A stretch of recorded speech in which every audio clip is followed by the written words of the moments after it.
नमस्कार दोस्तों, स्वागत है आपका लास्ट लीग मैच टी20 वर्ल्ड कप 2021 का जो खेला जाएगा भारत और नमीबिया के बीच में।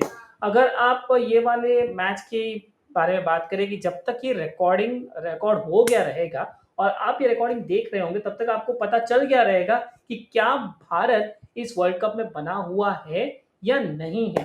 फिलहाल हम पकड़ के चलते हैं कि बन ही जाएगी, भारत और अफगानिस्तान न्यूजीलैंड को हरा देगी। लेकिन इस वीडियो का पर्पस ये है कि हम आपको बताएं कि भारत और नामीबिया के बीच में जो मैच है वो उस मैच में आपके लिए कौन से अच्छे फैंटेसी पिक्स होंगे।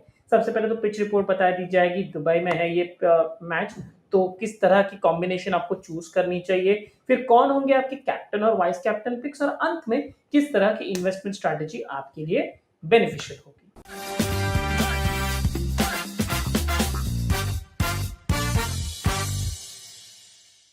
चलिए शुरू करते हैं पिच रिपोर्ट से। दुबई में ये मैच खेली जाने वाली है, भारत के आधे से ज्यादा मैचेस वहीं पे हुए हैं, तो उन्हें दुबई के बारे में अच्छी तरह पता है।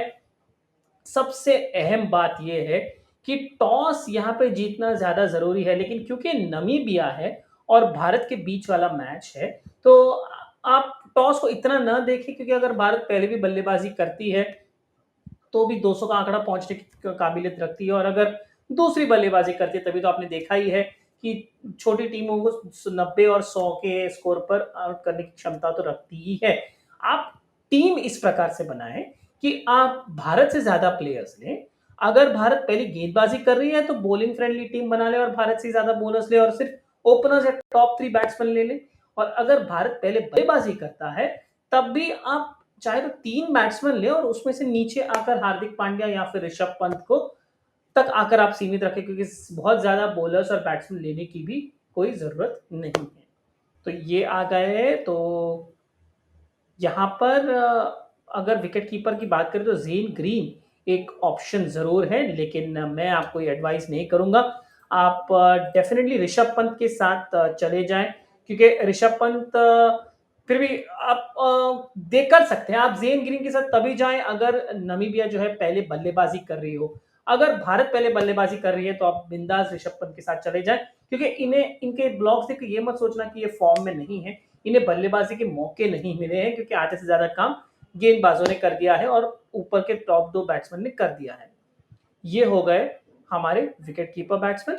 अब आते हैं हमारे बल्लेबाजों की तरफ। तो बल्लेबाजों में कोहली, राहुल और रोहित, यहाँ पर आपके 3 बल्लेबाज हो जाते हैं। विराट कोहली का ये लास्ट लीग मैच होगा। अगर आप उम्मीद कर रहे हैं, क्या सब उम्मीद कर रहे हैं कि भारत सेमीफाइनल में पहुंच जाएगा, तो ये लास्ट मैच तो डेफिनेटली नहीं होगा। लेकिन सेमीफाइनल्स में जाते जाते विराट कोहली जो है फॉर्म में आने की कोशिश करेंगे, क्योंकि देखिए पाकिस्तान के खिलाफ जो उन्होंने एक अर्धशतक लगाया था उसके बाद जो है बिल्कुल भी रन नहीं बनाए हैं, और सेमीफाइनल में इनका अगर ये पहुंच गए तो इनका मुकाबला होगा इंग्लैंड के सामने। तो ऐसे केस में विराट कोहली जो है आपके लिए ज्यादा पॉइंट्स स्कोर करके दे सकते हैं। वहीं पर केएल राहुल ओपनर है, नई गेंद के सामने फेस करते हैं और फॉर्म में चल रहे हैं। अफगानिस्तान के विरुद्ध 93 और स्कॉटलैंड के विरुद्ध 80, तो अच्छे फॉर्म में है, ये आपके टीम में होने ही चाहिए। और रोहित शर्मा को भी same logic, same principle. 2 match में 155 अंक दिए हैं इन्होंने। ओपनिंग आते हैं तो नए गेंद पर प्रहार करते हैं, चाहे पहले बल्लेबाजी करें या फिर दूसरी। नामीबिया की तरफ से कार्ल बर्कनस्टॉक एक अच्छे ऑप्शन है। डोमेस्टिक में इनका अच्छा रिकॉर्ड है। न्यूजीलैंड के साथ चले नहीं थे क्योंकि दिन का गेम था, लेकिन रात में चल सकते हैं, खास करके अगर इन्हें थोड़ा टाइम मिल जाए क्रीज पर बिताने तो। अब आते हैं हमारे ऑलराउंडर्स पर। ऑलराउंडर्स पे सबसे पहला नाम आएगा डेविड वीजा का। कंसिस्टेंट परफॉर्मर रहे हैं, चाहे नमीबिया हारे या नमीबिया जीते, हर मैच में कुछ ना कुछ किसी ना किसी प्रकार से कंट्रीब्यूट जरूर करते हैं। 46, 85, 32, 69 और 115 ऑन एन एवरेज आपको 61 पॉइंट्स दे रहे हैं। डेविड वीजा आप अपनी टीम में रखें और एक अच्छे फैंटेसी रैंक के लिए पासपोर्ट पालें। वीजा हो गया भारत की तरफ से। अब रविंद्र जडेजा को तो अब बाहर रख ही नहीं सकते, क्योंकि अगर पहले गेंदबाजी कर रहे हैं तो फिर इनका तो रोल तो बढ़ ही जाता है, क्योंकि पिच थोड़ी टर्न जरूर लेती है पहली पारी में। दूसरी पारी में भले ही ड्यू हो, लेकिन ये अच्छी तरह जानते हैं कि किस तरह से सामने वाले टीम को रोकना चाहिए। तो जडेजा को आप अपनी टीम में डेफिनेटली रखें। अब आते हैं गेंदबाजों पर। गेंदबाजों में सबसे पहला नाम जसप्रीत बुमराह का। एक आग जल रही है उनके टी शर्ट के बाजू में, पूरे धुरंधर है बन चुके हैं ये। 88 अंक दिलाए थे इन्होंने स्कॉटलैंड के विरुद्ध। क्या स्पेस बॉलिंग होती है ये दर्शाया था। तो एक उम्मीद लगाई जा सकती है कि इस वाले मैच में भी ये वही दर्शाएंगे और आपको पॉइंट्स निकाल के देंगे। नमीबिया की तरफ से रूबन ट्रम्पलमैन आपके लिए क्रूशियल पिक हो सकते हैं, क्योंकि अगर आप देखें भारत को लेफ्ट आर्म बॉलर्स ने काफी परेशान किया है। शाहीन अफरीदी पहले, फिर ट्रेंट बोल्ट, और उसके बाद कोई लेफ्ट आर्म फास्ट बॉलर मिला नहीं है भारत को, अफगानिस्तान के विरुद्ध भी नहीं और स्कॉटलैंड के विरुद्ध भी नहीं। ये ट्रम्पलमैन आकर नई गेंद के साथ भारत को परेशानी में जरूर डाल सकते हैं। तो हो सकता है आपको एक दो विकेट चटका कर भी दे दे और आपको फैंटेसी में पॉइंट्स दिला दे। एक और प्लेयर आप रख जरूर सकते हैं, वो है वरुण चक्रवर्ती, क्योंकि नामीबिया ने वरुण चक्रवर्ती को खेला ही नहीं होगा, तो ये आपके लिए थोड़े बहुत एक्स फैक्टर जरूर बन सकते हैं। तो आप इनके बारे में सोचिएगा जरूर। चलिए, तो ये हो गए हमारे प्लेयर्स। अब बढ़ते हैं हमारे कैप्टन और वाइस कैप्टन ऑप्शंस की तरफ। तो सेफ कैप्टन की अगर मैं बात करूंगा तो रोहित शर्मा, केएल राहुल, चाहे बैटिंग फर्स्ट हो या बैटिंग सेकंड हो, आपके लिए बहुत ही सेफ कैप्टन ऑप्शंस बनते हैं। अगर भारत पहली गेंदबाजी करता है तो आप बुमराह या शामी को भी अपना कैप्टन रख सकते हैं। अगर भारत दूसरी बल्लेबाजी कर रहा है तो प्रेफरेबली आप माफ कीजिएगा, भारत पहली बल्लेबाजी कर रहा है तो प्रेफरेबली आप एक बैट्समैन को ही कैप्टन रखें, खास करके राहुल, रोहित या फिर कोहली में। नमीबिया में से आप डेविड वीजा को एक कैप्टन रख सकते हैं, बहुत ही सेफ ऑप्शन है, आपको कंसिस्टेंट पॉइंट्स देंगे।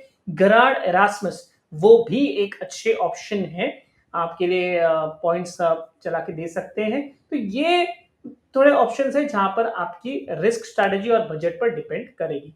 चलिए, ये हो गए हमारे प्लेयर सजेशंस। अब आते हैं हमारे इन्वेस्टमेंट स्ट्रैटेजी और क्या इन्वेस्टमेंट स्ट्रैटेजी के साथ, जी हाँ, कॉन्टेस्ट देखा मैं भूल गया। तो इन्वेस्टमेंट स्ट्रैटेजी और कॉन्टेस्ट पर हम अभी फोकस करेंगे।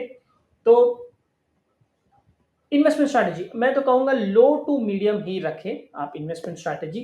ज्यादा बड़े खेलने ना जाएं, कम में खेले, और कॉन्टेस्ट जहां तक खेले हेड टू हेड, और कम प्लेयर वाले कॉन्टेस्ट खेले, 2 प्लेयर वाले, 3 प्लेयर वाले, 4 प्लेयर वाले इत्यादि, या मैक्स टू मैक्स 10 तक जाए, इसके आगे न जाए, क्योंकि फिर ना आपके जीतने के चांसेस जो है बढ़ जाएंगे और फिर हारने के चांसेस कम हो जाएंगे अगर आप ऐसे करेंगे तो।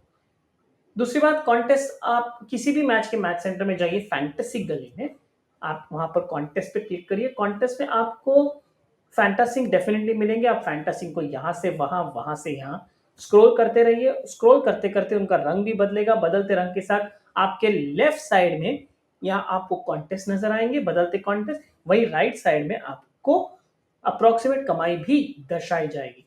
फैंटा पर माउस ओवर करोगे तो आपको ये भी बता दिया जाएगा कि आप कितने प्रतिशत यूजर्स को हरा सकते हैं। ये खास बात होती है फैंटेसी गली की, इसलिए हम आपसे दरख्वास्त करते हैं कि आप हमारे साथ जुड़े रहिए, बने रहिए, हमें सोशल हैंडल्स पर फॉलो कीजिए। आप हमारा ऐप भी डाउनलोड कर सकते हैं, गूगल प्ले स्टोर पर हमारा ऐप आ चुका है, नहीं तो नीचे डिस्क्रिप्शन में लिंक दिया गया है, वहां से भी आप डाउनलोड कर सकते हैं, अपनी सहायता कर सकते हैं। एक फायदा ये है कि जैसे ही टॉस हो जाता है और लाइनअप्स अनाउंस हो जाते हैं, हमारे स्कोरर्स तुरंत जुट जाते हैं आपको प्रॉपर लाइनअप देने में, और जैसे ही वो हो जाता है आपको एक नोटिफिकेशन भिजवा दिया जाएगा कि फाइनल टीम्स अपडेटेड। उससे क्या होगा कि आपके पास 22 प्लेयर के ऑप्शंस रहेंगे और 22 के 22 मैच में खेल रहे होंगे, यानी आप जो 11 की टीम बनाएंगे वो 11 के 11 प्लेयर आपको स्टार्टिंग पॉइंट्स तो जरूर देंगे।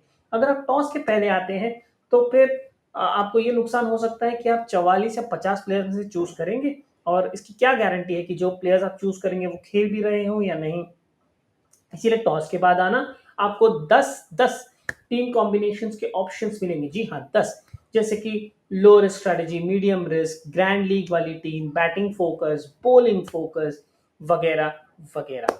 तो ये फायदे होते हैं फैंटेसी गली के साथ जुड़ने के, और आप हमारे साथ जुड़ रहे हैं, हमारे शोज देख रहे हैं, thank you so much for that. लेकिन इतना ही नहीं काफी है, आप प्लीज हमारे शोज को लाइक कीजिए, शेयर कीजिए, लेकिन उससे भी ज्यादा बड़ी बात, हमारे YouTube चैनल को सब्सक्राइब कीजिए। वहां पर एक बेल आइकन है, उस बेल आइकन पर क्लिक जरूर कीजिएगा, ताकि जैसे ही नया वीडियो बने आपको तुरंत नोटिफिकेशन मिल जाए और आपको हमारे शोज को ढूंढना ना पड़े, आपको यह ना पूछना पड़े कि कहाँ है फैंटेसी गली का अगला वीडियो, कहाँ है शो। ना ना, सब्सक्राइब कर लीजिए। बात खत्म। चलिए उसी के साथ ये एपिसोड भी खत्म। मैं कार्तिक अय्यर अपने पूरे फैंटेसी गली टीम की तरफ से आपसे विदा लेता हूं। उम्मीद करता हूं कि आपको ये शो पसंद आया होगा, आपकी मदद भी हुई होगी और आप जब इस मैच के लिए अपनी टीम बनाएंगे तो आपको ढेर सारे पॉइंट्स